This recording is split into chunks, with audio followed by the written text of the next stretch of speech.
Convé també fer una reflexió territorial de tant en tant. Costa fer reflexió, fer debat més pausat, més tranquil sobre cap on va el nostre país, perquè, clar, estem immersos en canvis constants i costa veure i mirar cap on anem i posar la brújula cap on hem de caminar tots plegats. Però això ho hem de fer. Reflexió de territori. Doncs els territoris amb menys serveis, amb menys infraestructures, amb menys indústria, amb menys massa crítica, també són els que pitjor ho estan passant. Aquest territori clarament necessita un debat serè sobre aquestes propostes. Finalment, hem fet un llistat interminable de 43 punts sobre els quals ens hem de posicionar en 5 minuts. Si aquest és el debat serè que necessiten les comarques de Lleida, el Pirineu i l'Aran, que m'ho expliquin. Escolti, debat serè. Diguin, dia i hora, fem un debat serè. És que no el volen fer. És que no el volen fer, primer de tot perquè no hi ha temps, perquè estem cada 2 anys, anem allò, vinga, campanya, eleccions, o cada any i mig, i com volen fer un debat serè?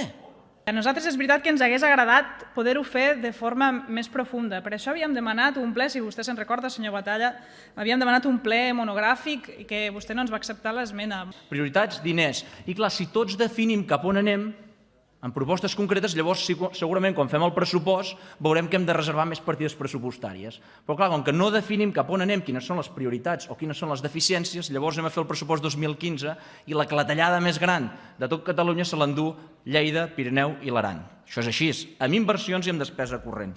Deixant de banda, evidentment, que hauríem de definir quin és el model de descentralització de la Generalitat. Hi ha una sèrie d'esmenes que tenen caràcter pressupostari que formen part, jo crec que d'una carta als Reis. Els Reis són els Reis i el govern és el govern. Hem intentat amb les nostres esmenes fer que retornessin aquestes propostes a una qüestió de sentit comú.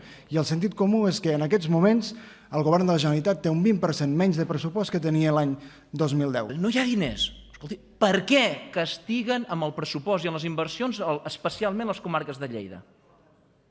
Quan hi ha més dificultats, hi ha més deficiència que d'altres llocs. Sí, baixa un 40 i un 60% a Lleida i al Pirineu el pressupost d'inversions i a Catalunya puja un 12%. Crec sincerament i sense cap acritud que aquesta és una moció que està més pensant en les eleccions i en els titulars del diari que en realitat en trobar solucions pels problemes que podem tenir en un territori com les comarques de Lleida, l'Alt Pirineu i Aran.